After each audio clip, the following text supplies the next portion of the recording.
All right. Well, welcome everyone to another edition of the Unpredictable Pipeline. Periodically now we are featuring marketing leaders who are managing unpredictable markets this year. They started the year with great expectations and big hopes, and then March happened, basically. So have with us today Hussam Al Mukhtar from ZoomInfo. Hussam, thanks so much for joining us.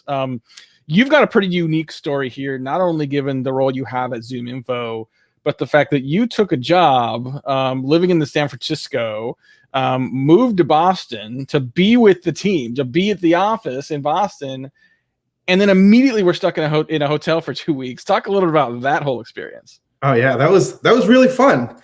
ZoomInfo has historically been a fairly strong in-office culture, and that's one of the stipulation for me joining ZoomInfo is that I needed to go either to the Vancouver office or the Boston office. No offense to Vancouver or Portland, but I chose Boston. I thought this was going to be a pretty fun experience. And that happened literally around the time that COVID was ramping up. And I made my move, landed in Boston, and I got handed a slip right at the gate. And, hey, you need to stay in a hotel for a couple of weeks. So I did this for a couple of weeks, and I have not been to the office yet. So it's been really fun working from home. I've met 2-3 people from my office and my colleagues, but for the most part, everybody's virtual. So this has been definitely a unique and different experience. Different experience. Well, you are no longer at the hotel. You are now in an apartment, so you've got a little more comfortable, more permanent accommodations. Yeah. And we hired a director earlier this year, and I still have not met her in person. I mean, she's been great. Obviously done a lot of these, but look forward to at some point getting to see her in person. And I think Zoom. So Zoom is obviously sort of Zoom and Discover.org joined forces. There's the old Discover.org group that's still in Vancouver, Washington. You've got Zoom in Boston. More than just you not being able to go into the office, like ZoomInfo is a very strong in-office culture. What's it been like for the team to get used to now working in a remote environment? Yeah, that was a real challenge. We took it. I guess the leadership team took it day by day and evaluated the situation, and then basically pulled the plug on it and said everybody is working from home, just like any other organization. But once we did that, it was a fairly massive cultural shock, so to speak, within ZoomInfo, where everybody needed to adjust to it. Operationally, thank God, we were pretty robust on that side, so we were able to operationally support all the employees that were going to be working from home. But we did have to find that balance of communication. The communication balance was very important. And then the other balance that we needed to strike is that we were going public in the middle of a pandemic, and we needed to grow and produce at the same time. So growing new teams, I have since I started just my team and my adjacent team, we've added about 6 people that I have not met, and everybody ramped around the same time, and everybody started at the same time, and that basically was a pretty impressive ramp, I would say. But the most important challenge was, how do we, set aside the gimmicks and set aside the idea that you need to provide channels that are open and whatnot, but actually give your teams a platform where they're producing, and then they have the freedom of giving you the opinion, they have the freedom of giving you the ideas and change and so on and so forth. So, we've opted, thank God, actually, we have a really good leadership team that made everything possible for us, where, we started opting into daily meetings to catch up on what's happening between the team leads, and then cascade that down to your teams, and then get on a cadence where everybody is doing it in the right way, where it's not being cumbersome to your day to day. And it was a challenge, but we're used to it now. We're pros at it now. Yeah. Well, something I've heard consistently about ZoomInfo is, from Henry on down, just strong leadership, just a strong culture you guys have built there, and, challenging to move that sort of, away from in person sometimes, but it sounds like you're making it work. So there's getting used to the different work environment. There's you doing it yourself. There's the company and your marketing team doing it as a group, getting used to remote. And then there's adjusting to changes in the market. Talk a little bit about what you guys initially saw, how that flipped from maybe what you expected, and then sort of how you've had to, inside of marketing, to really sort of pivot and adjust with a level of agility your go-to-market strategy. Yeah. So, I mean, set aside the fact that events were canceled.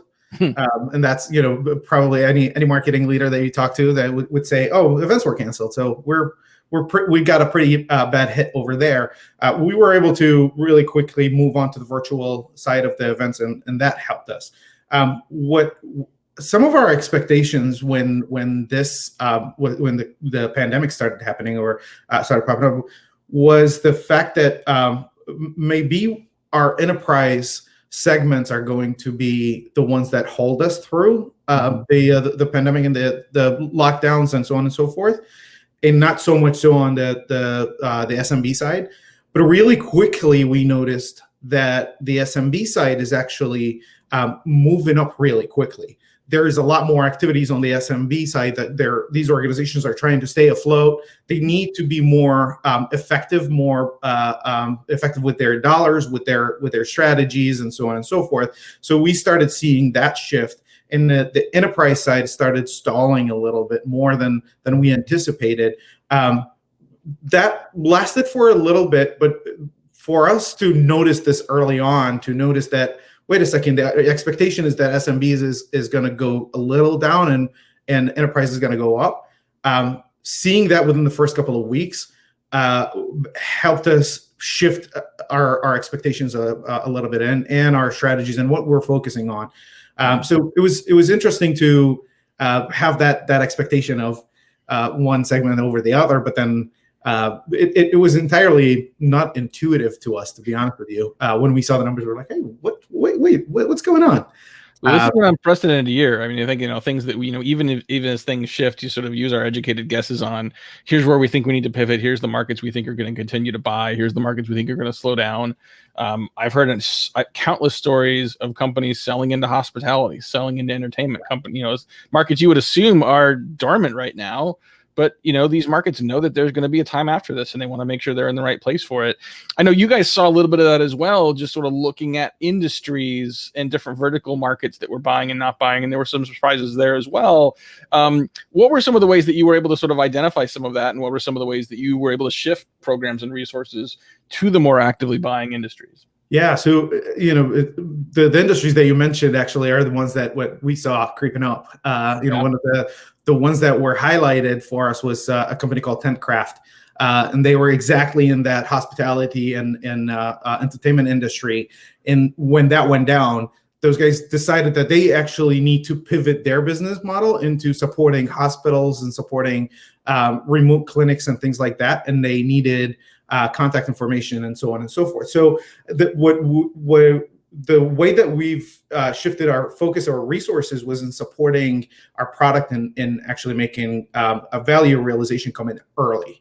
So for an organization like Tentcraft that is already struggling because they lost tons of millions of dollars in contracts with entertainment industry, need to see value right off the bat. And that's where we started putting the resources towards, is making sure that our customers, not necessarily the new ones, the ones that haven't been supported before, but everyone really, from the enterprise to the SMBs, from the software industry to the entertainment industry, is that they always find what they're looking for and find it reliably to make the best bang for their bucks, really. Love it. Well, I love the so many different sort of pivots there from your work environment to your company's work environment to, being able to pivot just based on where the market's going, even when that's counterintuitive. I think good lessons around agility and flexibility for a lot of people listening, whether we continue to face the headwinds of COVID-19 and, whatever else comes afterward from a business standpoint, there will be, there's always going to be hurdles and obstacles in our way.